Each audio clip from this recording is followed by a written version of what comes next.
Hello, my intelligent people out there. I welcome you all once again to my channel wholeheartedly.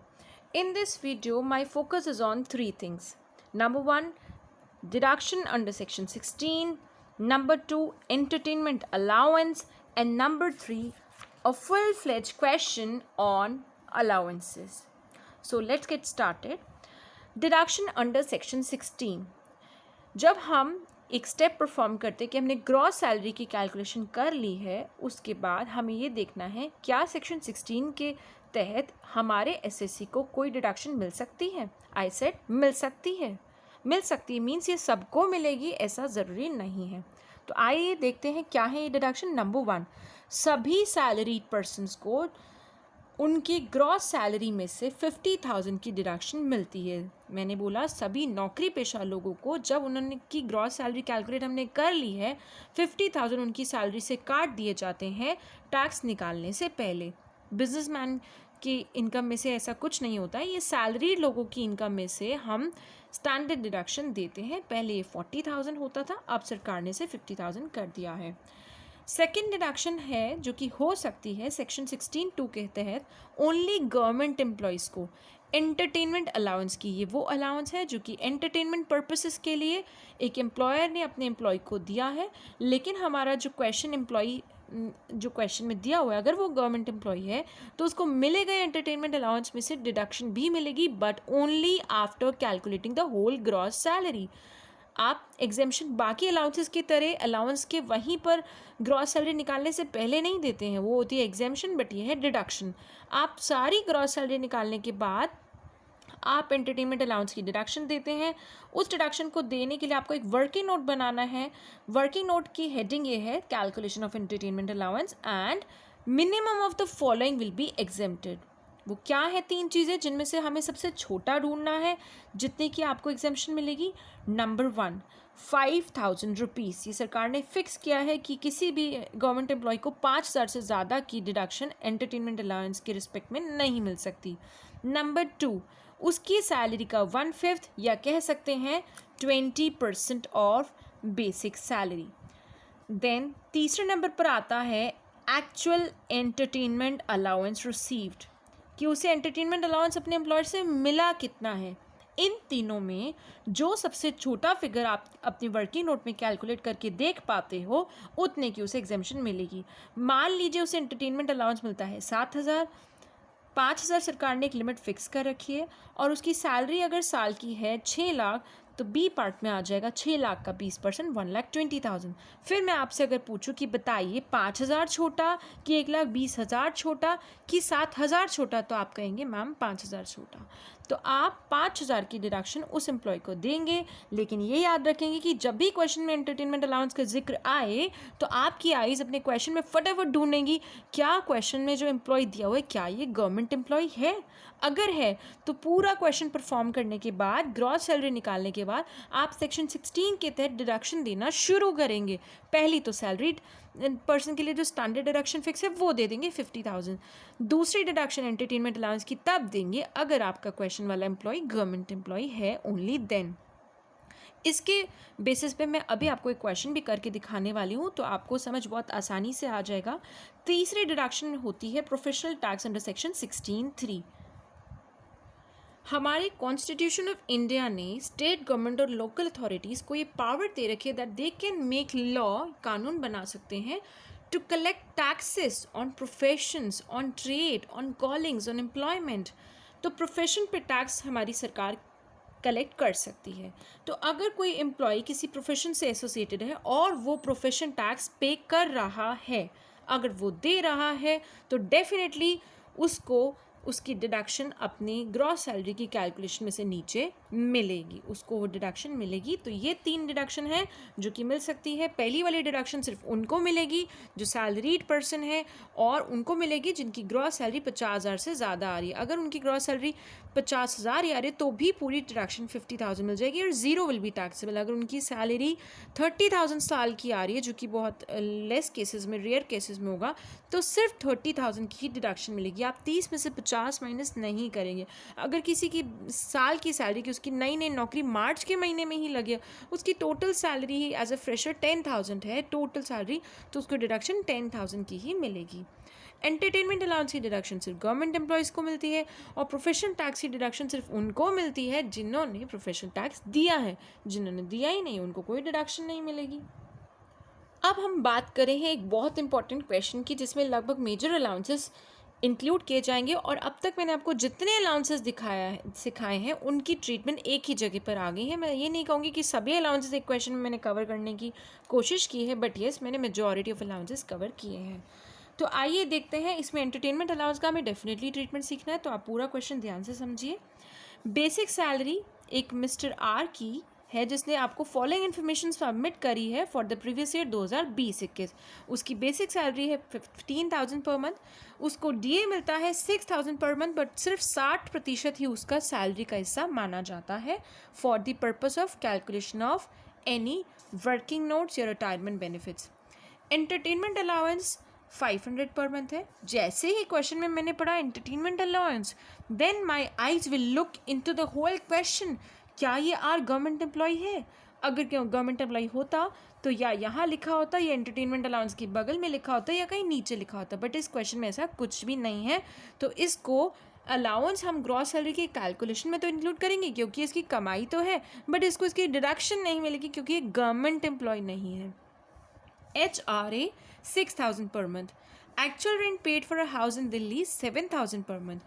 Education allowance employer से 3 बच्चों के लिए मिलता है 200 per month पर चाइल्ड, लेकिन मेरी सरकार मुझे सिर्फ 2 बच्चों तक के लिए ही छूट देती है, वो भी 100 पर मंथ, तो हम उसकी कैलकुलेशन उस हिसाब से करेंगे। ट्रांसपोर्ट अलाउंस, जैसे ही मेरे क्वेश्चन में ट्रांसपोर्ट अलाउंस आता है, my eyes will look into the whole question, क्या ये मिस्टर आर कहीं ब्लाइंड डेफ डम तो नहीं है? नहीं, ये तो कहीं नहीं लिखा। दिस मीन्स इसको मिले गए ट्रांसपोर्ट अलाउंस पूरी तरह से टैक्सेबल होगा, उसमें कुछ भी डिडक्शन नहीं मिलेगी। तो transport allowance for commuting from residence to office and back, he spends ₹1400 per month for such purpose. वो कह रहे हैं उसको ट्रांसपोर्ट अलाउंस मिला है 2400 पर मंथ, और उसने सिर्फ 1400 रुपये पर मंथ खर्चा किया है अपने ऑफिस आने जाने में, हर महीने 1400 रुपये पर मंथ। तो ये हमें कंफ्यूज करने के लिए दिया है, ये पूरी तरह से टैक्सेबल होगा। अगर ये मिस्टर आर ब्लाइंड डेफ या डम्ब होते तो 3200 पर मंथ तक की एग्जेम्पशन ले सकता था, लेकिन ऐसा नहीं है। अगर ये ब्लाइंड डेफ डम्ब होता तो 2400 में से पूरा का पूरा 2400 लेस हो जाता, क्योंकि उसका अलाउंस 3200 से लेस है। बात आती है मेडिकल अलाउंस की। मेडिकल अलाउंस फुली टैक्सेबल होता है, ये मिला है 1000 पर मंथ, और ब्रैकेट में एक इन्फॉर्मेशन दी गई है कि उसने अपने मेडिकल ट्रीटमेंट के खर्चे पर 5000 रुपये खर्च किए हैं। ये अगेन आपको कंफ्यूज करने के लिए दिया गया है ताकि आपसे एरर हो जाए। आपको इस फिगर का कुछ नहीं करना है। Irrespective of the amount spent on the medical treatment, आप सिंपली फोकस करेंगे कितना अलाउंस मिला, और हाँ वो फुली टैक्सेबल होगा। लंच अलाउंस, मैंने आपको बताया था, लंच हो, टिफ़िन हो, रिफ्रेशमेंट अलाउंस, ये सभी फुली टैक्सेबल होते हैं। तो 200 रुपये पर मंथ फुली टैक्सेबल होगा। ये जो हमें फिगर दिया हुआ है कि उसने अपने लंच इन ऑफिस खाने के लिए 2000 रुपये खर्च के, ये आपको कंफ्यूज करने के लिए दिया गया है ताकि आपसे क्वेश्चन में एरर हो जाए, आप इसे इग्नोर करेंगे। Obviously you will focus on 200 per month because lunch allowance is fully taxable. अब आपसे पूछा गया है कि बताइए इस मिस्टर आर की टैक्सेबल सैलरी क्या होगी for the assessment year 21-22 if mister R number A does not want to be taxed under section 115 BAC, number B opts to be taxed under section 115 BAC। आपका answer taxable salary का तब कितना होगा अगर वो पुराने रजीम के साथ जाना चाहे, 115 BAC से के साथ ना जुड़ना चाहे, को ऑप्ट ना करना चाहे। बी पार्ट में कहते हैं बताइए आपका आंसर तब कितना होगा अगर वो हमारे फिनांस एक्ट 2020 के तहत जो नया सेक्शन इंट्रोड्यूस किया गया 115 BAC, अगर वो इसके साथ जाना चाहे, इसको ऑप्ट करना चाहे, तो आपका जवाब क्या होगा। आइए क्वेश्चन स्टार्ट करते हैं। Just to save you time in the video, I have made a body structure of the answer beforehand। अब मैं आपको इसमें सभी चीज़ें डिटेल में समझाऊंगी। तो सबसे पहले मैंने हेडिंग डाली है computation of taxable salary for assessment year 21-22, और इसमें मैंने 2 कॉलम्स क्रिएट किए हैं। एक में मैं आंसर निकाल के दिखाऊंगी कि अगर वो पुराने रजीम के साथ रहना चाहिए 115 BAC do not opt, does not opt, opt ना करना चाहिए। और एक कॉलम में मैं आपको ये दिखाऊंगी कि अगर वो 115 BAC के साथ जुड़ना चाहे तब क्या होगा। तो स्टार्ट करते हैं उसकी बेसिक सैलरी से। उसकी बेसिक सैलरी है 15,000 पर मंथ, 15,000 पर मंथ। तो 12 महीने के हिसाब से चाहे वो पुराने रजीम में रहे या नए रजीम में, उसकी सैलरी होती है 1,80,000। डियरनेस अलाउंस ये उसे मिला है 6,000 रुपये पर मंथ। 6,000 रुपये पर मंथ के हिसाब से उसका डियरनेस अलाउंस हम दोनों ही केसेस में पूरा टैक्सेबल होगा, फुली टैक्सेबल होता है डीए। अब बात आती है एंटरटेनमेंट अलाउंस की। एंटरटेनमेंट अलाउंस हमें बताया गया है कि उसे मिला है 500 रुपये पर मंथ, 500 रुपये पर मंथ। और ये कोई गवर्नमेंट एम्प्लॉय नहीं है, तो इसलिए इसको नीचे इसकी डिडक्शन नहीं मिलेगी। तो 500 रुपये पर मंथ के हिसाब से उसको ये उसका फिगर बनता है जो ग्रॉस सैलरी में शामिल होगा वो होगा 6,000 रुपीज़, 12/5 6,000 रुपीज़।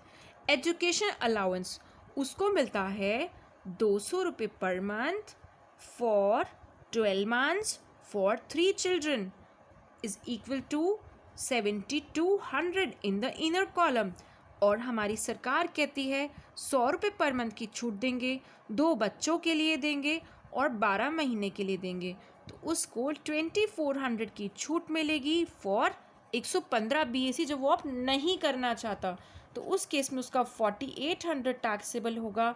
लेकिन जब हम बात करते हैं कि वो 115 BAC के साथ जाना चाहता है, तो सरकार कहती है अगर आपने ये सेक्शन ऑप्ट करने का विचार किया, अगर आपने सोचा कि मैं 115 BAC ऑप्ट करना चाहता हूँ, तो सर आपको किसी भी किस्म की एग्जेम्पशंस डिडक्शंस नहीं मिलेगी। नो एग्जेम्पशन फॉर यू, आपको पूरे 7200 पे टैक्स देना पड़ेगा। अगला अलाउंस आता है ट्रांसपोर्ट अलाउंस। ये ट्रांसपोर्ट अलाउंस इसको मिला है 2,400 रुपये पर मंथ। पर मंथ के लिए मैं करूँगी इंटू 12, मतलब कि उसे मिला 28,800। क्या ये पर्सन ब्लाइंड, डेफ, डम है या ऑर्थोपेडिकली हैंडीकैप्ड है? नो। तो इसको इस अलाउंस में से किसी भी किस्म की छूट नहीं मिलेगी। उसका टैक्सेबल अलाउंस यहाँ भी पूरा साबुत 100% 28,800 होगा, और यहाँ पे भी पूरा 100% टैक्सेबल होगा 28,800। बात आती है मेडिकल अलाउंस की। मेडिकल अलाउंस मैंने क्वेश्चन में आपको बताया है कि मेडिकल अलाउंस उसको मिला है 1,000 रुपये पर मंथ, और उसने अपनी मेडिकल ट्रीटमेंट पर 5,000 खर्च किया है। चाहे वो 5,000 खर्च करे, चाहे 5 लाख खर्च करे, चाहे 5 रुपये खर्च करे, आपको कोई फ़र्क नहीं पड़ता। उसके एम्प्लॉयर ने उसे अलाउंस दिया, ये अलाउंस पूरी तरह टैक्सेबल है। तो इसको इग्नोर करते हुए आपका आंसर आएगा 1,000 रुपये के हिसाब से 1,000 इंटू 12 महीने 12,000 इन द इनर कॉलम, और इसको कोई छूट नहीं मिलेगी, लेस एग्जेम्पशन निल। जब उसको कोई छूट नहीं मिलेगी तो आउटर कॉलम में फुल अमाउंट टैक्सेबल होगा। बात आती है लंच अलाउंस की। लंच अलाउंस भी सिमिलर केस था कि उसको 200 रुपये पर मंथ मिलता है, और उसने 2,000 खर्च किए हैं पूरे साल में अपने ऑफिस पर। तो ये हमें कंफ्यूज करने के लिए फिगर दिया गया, वो 2,000 खर्चे कि 20 रुपये खर्चे कि 25,000 खर्चे। हमारा फोकस इस पे नहीं, इस पे होना चाहिए 200 पर मंथ। तो 200 पर मंथ के हिसाब से 200 रुपये इंटू 12 महीने उसको मिले साल के 2,400, और उसको कोई सी भी छूट नहीं मिलेगी क्योंकि ये फुली टैक्सेबल अलाउंस होता है 2,400। देन बात आती है हाउस रेंट अलाउंस की। हाउस रेंट अलाउंस मैंने सबसे लास्ट में चुना, जबकि ये बीच में ही दिया हुआ था 6,000 पर मंथ। तो हमें ये पता है 6,000 के हिसाब से उसे मिला कितना, 6,000 इंटू 12, उसको मिले 72,000, 72,000। अब सवाल आता है इसमें से लेस कितना होगा। तो ये कोई वन वर्ड में कैलकुलेट नहीं किया जा सकता है, इसलिए इसके लिए वर्किंग नोट बनेगा। तो आइए वर्किंग नोट बनाते हैं। वर्किंग नोट में मैंने सबसे पहले हेडिंग डाली है कि what is the meaning of salary for HRA। HRA के लिए सैलरी शब्द का मतलब सिर्फ सैलरी नहीं होता है, बल्कि 3 चीज़ों का जोड़ होता है। बेसिक सैलरी प्लस DA जो कि 60% है इस केस में, प्लस कमीशन जो कि इस केस में दे नहीं रखी। तो बेसिक सैलरी इसकी है 1,80,000, और DA है अगर 72,000, तो 60% ऑफ 72,000 लूँगी, तो मेरा आंसर आएगा 1,80,000 plus 43,200 equal to 2,23,200। Actual HRA कितना मिला उसे? 6,000 रुपये पर मंथ इंटू 12 महीने इक्वल टू ₹72,000। तो मैंने ये कहा है HRA will be exempt to the minimum of following. HRA में से छूट मिलेगी, नीचे दिए गए 3 में से जो सबसे छोटा होगा उतने की छूट मिलेगी। तो एक्चुअल HRA मिला नंबर 1 72,000। नंबर 2 उसने कितना रेंट दिया है? वो दिल्ली के मकान में रहता था। Actual rent paid for a house in Delhi 7,000 per month. Actual rent paid for a house in Delhi 7,000 per month. तो जब उसने 7,000 पर मंथ रेंट दिया है तो 7,000 इंटू 12 मतलब कि 84,000 माइनस 10% ऑफ 2,23,200। 2,23,200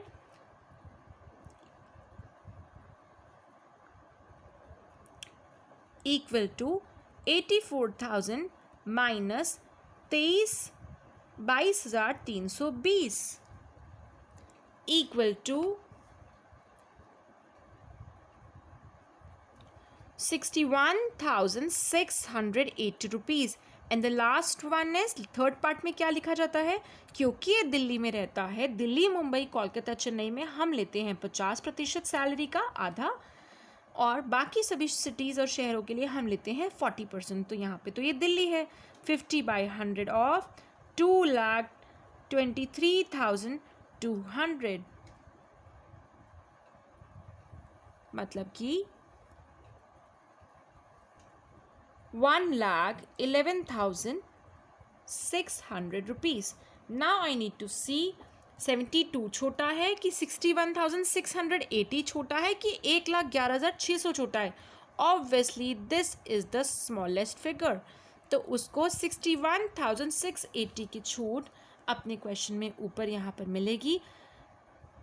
अगर वो सेक्शन 115 BAC के साथ नहीं जाना चाहता तो उसको छूट मिलेगी और उसका टैक्सेबल अमाउंट HRA का होगा 10,320।